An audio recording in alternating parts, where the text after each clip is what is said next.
আপুনি চাই আছে দুপৰৰ শিৰোনাম পৰৱৰ্তী খবৰ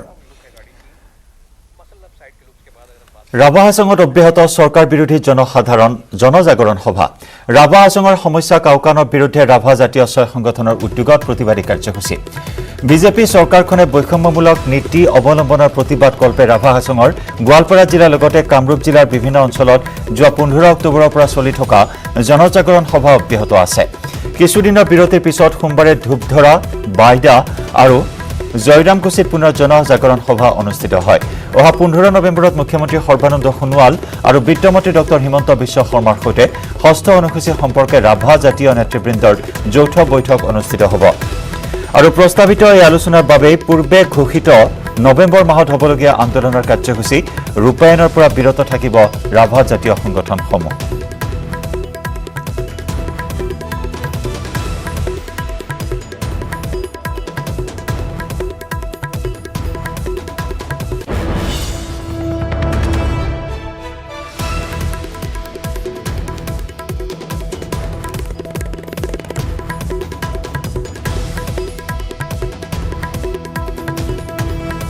ৰাভা হাছঙত অব্যাহত আছে চৰকাৰ বিৰোধী জনজাগৰণ সভা ৰাভা হাছঙৰ সমস্যা কাউকানৰ বিৰুদ্ধে ৰাভা জাতীয় ছয় সংগঠনৰ উদ্যোগত এই প্ৰতিবাদী কাৰ্যসূচী বিজেপি চৰকাৰখনে বৈষম্যমূলক নীতি অৱলম্বনৰ প্ৰতিবাদ কল্পে ৰাভা হাছঙৰ গোৱালপাৰা জিলাৰ লগতে কামৰূপ জিলাৰ বিভিন্ন অঞ্চলত যোৱা 15 অক্টোবৰৰ পৰা চলি থকা জনজাগৰণ সভা অব্যাহত আছে উল্লেখযোগ্য যে কিছুদিনৰ বিৰতিৰ পিছত সোমবাৰে ধূপধৰা বাইদা আৰু জয়ৰামকুছিত পুনৰ জনজাগৰণ সভা অনুষ্ঠিত হৈছে অহা 15 নৱেম্বৰত মুখ্যমন্ত্ৰী সৰ্বানন্দ সোণোৱাল আৰু বিত্তমন্ত্ৰী ডক্টৰ হিমন্ত বিশ্ব শৰ্মাৰ সৈতে ষষ্ঠ অনুসূচী সম্পৰ্কে ৰাভা জাতীয় নেতৃবৃন্দৰ যৌথ বৈঠক অনুষ্ঠিত হ'ব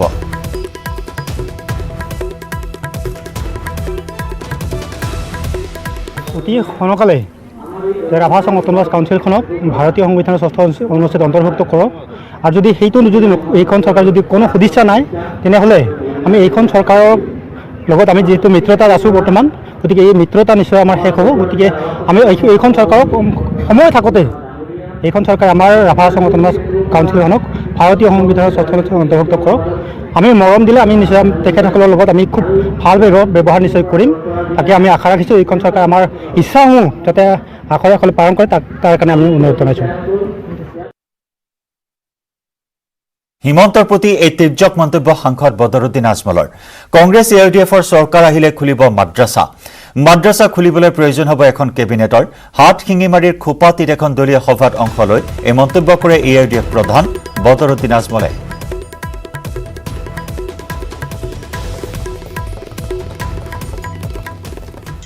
আমরা বলতেছি যদি আমরা গতিতে আসি আর ইনশাআল্লাহ আসবো এই যে মাদ্রাসাগুলো সে ক্যান্সেল করতেছে সব ক্যাবিনেট মিটিং ডাকিয়া আমরা একবারে অ্যাপ্রুভ করিয়ে দেব ইনশাআল্লাহ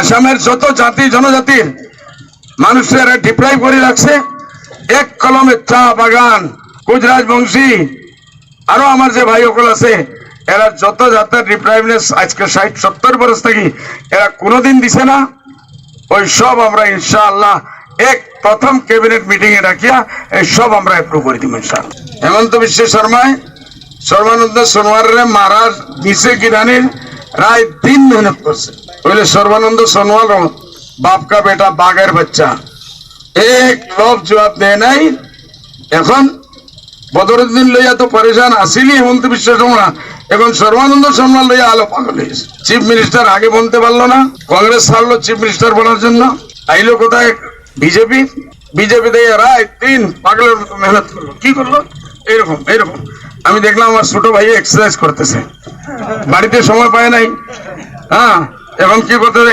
এরকম এটা কি হয় রে ভাই এটাই কি পলিটিক্স হয় নাকি আর যদি এটাই পলিটিক্স হয় তো এবার তুমি নিজেকে বাঁচাইয়ে দেখো দলকে ছাড়ো হেমন্ত দা নিজেকে বাঁচাইয়ে দেখাও দলের সঙ্গে তো আমরা ফাইট করতেছি যেটা হবো ইনশাআল্লাহ আমরা জিতবো পহলে তেরা क्या होगा रे कालिया আমার তো চিন্তা হইলো আমার ভাইয়ের কি হবে আৰু বদৰুদ্দিন আজমলৰ এই মন্তব্যৰ পিছতে মাদ্ৰাছাক লৈ পুনৰ প্ৰতিক্ৰিয়া প্ৰকাশ শিক্ষামন্ত্ৰী ডক্টৰ হিমন্ত বিশ্ব শৰ্মাৰ অসমত নতুন মাদ্ৰাছা স্থাপন কৰিবলৈ আজমলে কোনো দিন চৰকাৰ গঠন কৰিব নোৱাৰে বুলি কটাক্ষ কৰে মন্ত্ৰী হিমন্তই কংগ্ৰেছ AIDFৰ চৰকাৰ অসমত কোনো দিনেই গঠন নহয় বুলি তিৰ্যক মন্তব্য মন্ত্ৰী হিমন্ত বিশ্বৰ। কোনো কাৰণতে অসমত চৰকাৰ গঠন হ'ব নোৱাৰে আৰু মাদ্ৰাছা খোলাৰটো স্বপ্ন তেওঁ এই দুনিয়াত দেখিব নোৱাৰে। কোনো কাৰণতে অসমত চৰকাৰ গঠন হ'ব নোৱাৰে আৰু মাদ্ৰাছা খোলাৰটো স্বপ্ন তেওঁ এই দুনিয়াত দেখিব নোৱাৰে। জেই কেলেংকাৰীৰ মাষ্টাৰমাইণ্ড ভাৰ্গৱ ডেকাক মাৰাথন জেৰা আৰক্ষীৰ। ভাৰ্গৱৰ 2 বন্ধুক বিচাৰি নিশা অভিযান চলালে আৰক্ষীয়ে। আৰক্ষীৰ জেৰাত পোহৰলৈ আহিছে বিস্ফোৰক তথ্য। উল্লেখযোগ্য যে সোমবাৰে CGM আদালতে 7 দিনৰ আৰক্ষীৰ জিম্মালৈ প্ৰেৰণ কৰিছিল ভাৰ্গৱ ডেকাক। CGM আদালতে নাকচ কৰিলে জামিন আবেদন।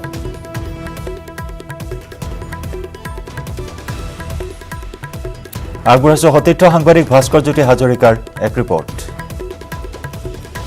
চাওক জয়ন্ত, ইতিমধ্যে এটা কথা স্পষ্ট হৈ পৰিছিল যে JEE পৰীক্ষাৰ সকলো এই যি কেলেংকাৰী মাষ্টাৰমেন আছিলে ভাৰ্গৱ ডেকা, সেয়া ইতিমধ্যে 2 দিন পূৰ্বে যেতিয়া গ্ৰেপ্তাৰ হৈছিলে ভাৰ্গৱ ডেকা, তেতিয়াই সকলো স্পষ্ট হৈ পৰিছিল। কাৰণ আৰক্ষীৰ প্ৰাথমিক যি জেৰা, সেই জেৰাত তেওঁ স্বীকাৰ কৰিছিলে যে তেওঁ কেনেদৰে ভাৰতীয় পৰীক্ষাৰে এই JEE পৰীক্ষা তেওঁ অনুষ্ঠিত কৰাইছিল।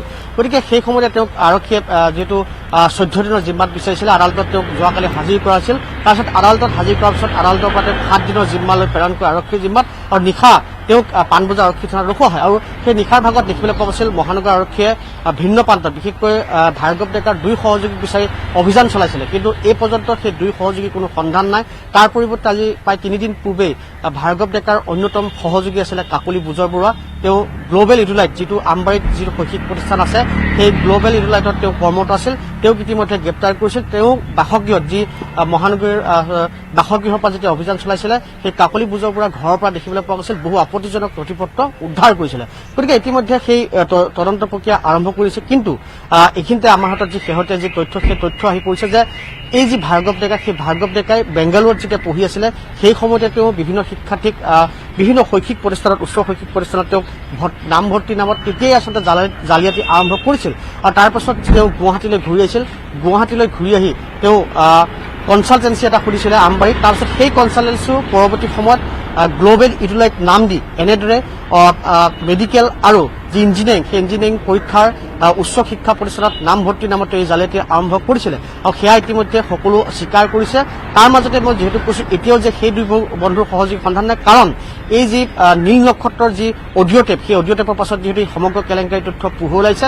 গতিকে অকল নীল নক্ষত্ৰই নহয়, হয়তো অসম আৰু উত্তৰ পূবৰ আৰু বহু পৰীক্ষাৰ্থী আছে যিয়ে এই যি ভাৰ্গৱ ডেকাৰ জালত ভৰি দিছিলে, সেই ভাৰ্গৱ ডেকাৰ ধন দি এই JEE পৰীক্ষাত উত্তীৰ্ণ হৈছিল, এনেকুৱা ধৰণৰ তথ্য আৰক্ষীৰ হাতত আহি পৰিছে। গতিকে সেই তদন্ত অব্যাহত ৰাখিছে যে আৰু কোনোবা পৰীক্ষাৰ্থী আছে নেকি, কিন্তু এতিয়াও সেই কথা নিশ্চিত হোৱা নাই যে নীল নক্ষত্ৰৰ বাহিৰে আৰু কোন কোন পৰীক্ষাৰ্থী এই যি JEE পৰীক্ষাত এনেদৰে ধন দি এই যি পৰীক্ষাত, সেই পৰীক্ষাত অৱতীৰ্ণ হৈছিল। মন্ত্ৰী তৰুণ গগৈ। বৰ্তমান তৰুণ গগৈৰ অক্সিজেনৰ পৰিমাণ 94। বৰ্তমানে ICUতে ৰখা হৈছে প্ৰাক্তন মুখ্যমন্ত্ৰীগৰাকীক। 2 ঘণ্টাৰ মূৰে মূৰে চিকিৎসকৰ দলে বুজ লৈছে গগৈৰ স্বাস্থ্যৰ। চিকিৎসকৰ সৈতে কথা বতৰা পতাৰ লগতে বিচনাত বল লৈ শাৰীৰিক ব্যায়ামসমূহ কৰি গৈছে গগৈয়ে। এই কথা জানিবলৈ দিছে GMCHৰ অধীক্ষক অভিজিৎ শৰ্মাই। উল্লেখযোগ্য যে লণ্ডনৰ পৰা আহি সোমবাৰে নিশা পোনে পোনে GMCHত উপস্থিত হৈ পিতৃৰ খবৰ লৈছিল সাংসদ গৌৰৱ গগৈয়ে। চিকিৎসকৰ দলৰ সৈতেও আলোচনা কৰে পুত্ৰ গৌৰৱ গগৈয়ে। পিতৃৰ চিকিৎসাত সন্তোষ প্ৰকাশ কৰে সাংসদ পুত্ৰ গৌৰৱ গগৈয়ে। আনহাতে মুখ্যমন্ত্ৰী সৰ্বানন্দ সোণোৱালেও প্ৰতি মুহূৰ্তত খবৰ লোৱাৰ লগতে গগৈৰ আশু আৰোগ্য কামনা কৰিছে। উল্লেখযোগ্য যে দেওবাৰে নিশা হঠাৎ অসুস্থ হৈছিল তৰুণ গগৈ আৰু নিশা 11 বজাত GMCHত ভৰ্তি কৰোৱা হৈছিল। ৰাতিপুৱা এতিয়া আমি আকৌ ইভেলুৱেট কৰিলোঁ।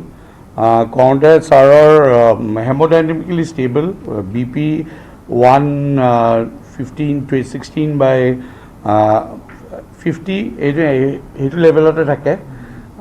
Pulse rate around about 62। Oxygen saturation এতিয়া 94% on just 2 liters of oxygen. এতিয়া NIV পৰা আমি তেখেতক গুচাই দিছোঁ। He is on mask now, plain mask. So' non invasive ventilation is off. আৰু আমি এনেকৈ 2 hours আমি আকৌ ষ্টেটাছটো চাই পেলাই দৰকাৰ পৰিলে আমি আকৌ NIVত দিম। But he is improved a lot.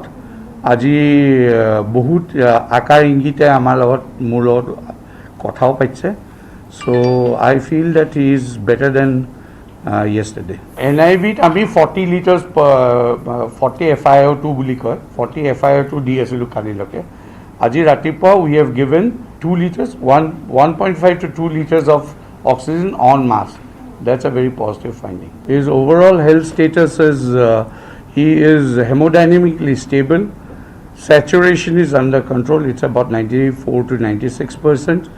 On face mask with minimum amount of oxygen to be that has been given. Technically speaking, he is at present out of danger. অত্যাৱশ্যকীয় সামগ্ৰীৰ মূল্য বৃদ্ধি ৰোধ কৰিব নোৱাৰা যোগান মন্ত্ৰীৰ দায় কৰা মন্তব্য ফুটপাথৰ সৰু সৰু দোকানীয়েহে হেনো বঢ়াইছে আলু পিঁয়াজৰ দাম আলু পিঁয়াজৰ দাম বঢ়োৱা ফুটপাথৰ দোকানীক উচ্ছেদৰ বাবে ইতিমধ্যে জিএমচিক নিৰ্দেশ দিছে মন্ত্ৰী ফণীভূষণ চৌধুৰীয়ে মূল্যবৃদ্ধিৰ জুয়ে চানি ধৰিছে ৰাজ্য আৰু তেনে সময়তে দায় কৰা মন্তব্য পদপথৰ দোকানসমূহে আলু পিঁয়াজৰ দাম বৃদ্ধি কৰা বুলি দায় কৰা মন্তব্য যোগান মন্ত্ৰী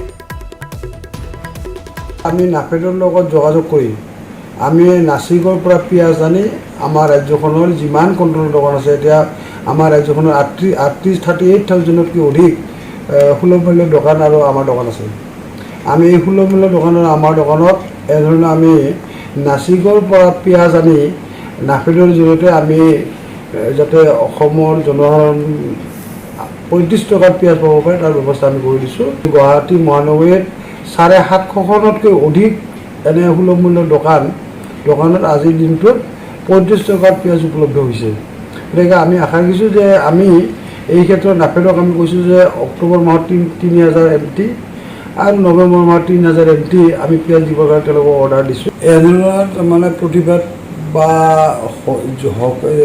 হওকে নহওকে তাৰমানে এনেধৰণৰ প্ৰতিবাদ সাব্যস্ত কৰাটো এইটো স্বাভাৱিক গতিকে যদি আজি যদি নিৰ্বাচনৰ বতৰ নহ'লেহেঁতেন হয়তো আজি যিটো পিঁয়াজৰ মূল্যবৃদ্ধি বা আলুৰ মূল্যবৃদ্ধি লৈ যিটো গতিত প্ৰতিবাদ চলিছে এইটো হয়তো নহ'লহেঁতেন ৰণক্ষেত্ৰত পৰিণত হ'ল নগাঁৱৰ ৰাজীৱ ভৱন অসমৰ পৰ্যবেক্ষক জিতেন্দ্ৰ সিঙৰ সন্মুখতে সমূহ সমৰত নামিল কংগ্ৰেছৰ দুটা লবি ৰকিবুল হুছেইন আৰু প্ৰদ্যুৎ বৰদলৈৰ সমৰ্থকৰ মাজত ঠেলা হেঁচা সাংসদ প্ৰদ্যুৎ বৰদলৈক ৰাজীৱ ভৱনত প্ৰৱেশত বাধা প্ৰদান কৰিছিল একাংশ কংগ্ৰেছীয়ে আৰু তাকে লৈ সৃষ্টি হ'ল দুটা ফৈদৰ মাজত তীব্ৰ সংঘাত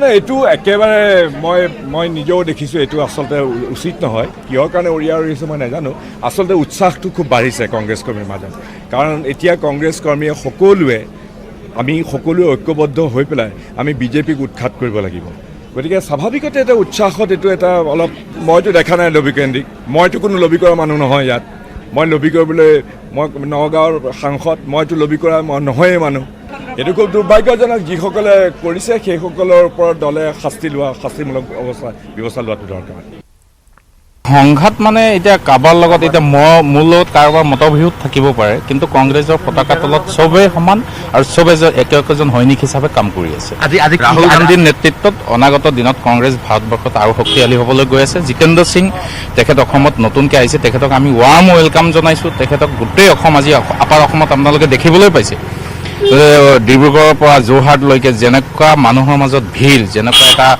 পৰিৱেশ উখল মাখল পৰিৱেশ এই পৰিৱেশে গম পোৱায় পৰিৱেশে ছিগনেল দিছে যে অহা দিনত কংগ্ৰেছৰ এটা সুস্থিৰ পৰিৱেশ অসমৰ বাতাবৰণ অসমত গঢ়ি তুলিব আৰু অসমত অনাগত দিনত কংগ্ৰেছৰ চৰকাৰ হ'ব অসম মিজোৰাম সীমা বিবাদক লৈ কেন্দ্ৰীয় গৃহমন্ত্ৰীলৈ জৰুৰী পত্ৰ মুখ্যমন্ত্ৰী সৰ্বানন্দ সোণোৱালৰ সীমা বিবাদ দূৰ কৰাৰ বাবে গৃহমন্ত্ৰীৰ হস্তক্ষেপ বিচাৰি জৰুৰী পত্ৰ প্ৰেৰণ কৰিছে মুখ্যমন্ত্ৰী সোণোৱালে 31 অক্টোবৰত মিজোৰামৰ মুখ্যমন্ত্ৰীৰে টেলিফোনত বাৰ্তালাপ কৰাৰ পাছতো দুয়োখন চৰকাৰে বিবাদৰ উপশম ঘটাব নোৱাৰি অৱশেষত কেন্দ্ৰীয় গৃহমন্ত্ৰীৰ হস্তক্ষেপ বিচাৰে মুখ্যমন্ত্ৰী সোণোৱালে আনহাতে মিজোত দুৰ্বৃত্তই অপহৰণ কৰা ইন্টাজুল লস্কৰৰ মৃত্যুত উদ্বিগ্ন সৰ্বানন্দ সোণোৱাল মৃতকৰ নিকটাত্মীয়লৈ 5 লাখ টকাৰ এককালীন সাহায্য ঘোষণা কৰাৰ লগতে ডিজিপি আৰু মুখ্য সচিবক ঘটনাস্থলীলৈ গৈ পৰিস্থিতিৰ বুজ ল'বলৈ নিৰ্দেশ দিয়ে মুখ্যমন্ত্ৰী সোণোৱালে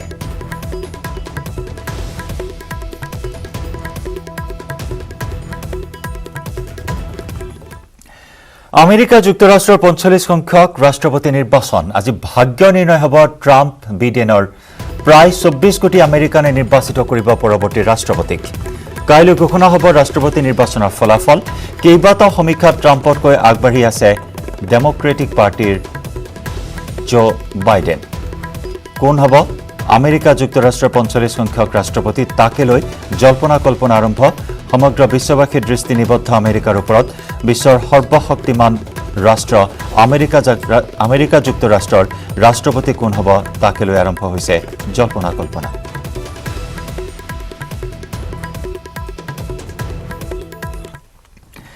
বজালীত পৰম্পৰাগত সাঙুৰি দিয়া উৎসৱ। বজালী জিলা কোচ ৰাজবংশী সংগ্ৰামী মঞ্চৰ এই ব্যতিক্ৰমী পদক্ষেপ। পথাৰত লগে ভাগে হাঁহে মাহে খোৱাৰ আয়োজন। কৃষকৰ বছৰজোৰা শ্ৰমৰ পিছত কাতি মাহতে সোণোৱালী হৈছে কৃষকৰ হেঁপাহৰ পথাৰখন। নীলাভ আকাশৰ তলত সোণকুটি চপাবলৈ বজালীৰ নিত্যানন্দৰ পাণবাৰীত দেখিবলৈ পোৱা হ'ল পৰম্পৰাগত সাঙুৰি দিয়া ধান কটা সমূহীয়া পৰ্ব। পথাৰতে আয়োজন চলিছে হাঁহে মাহে খোৱাৰ। জুতি লৈছে টেকেলি পিঠা। এটা এটা অঞ্চলৰ কৃষকসকলে গোট হৈ একেলগে ধান কটা এই সাঙুৰি দিয়া পৰ্ব বিশেষকৈ নামনি অসমৰ ভিন্ন প্ৰান্তত দেখিবলৈ পোৱা হৈছিল যদিও সম্প্ৰতি বিলুপ্তিৰ পথত এই পৰ্ব।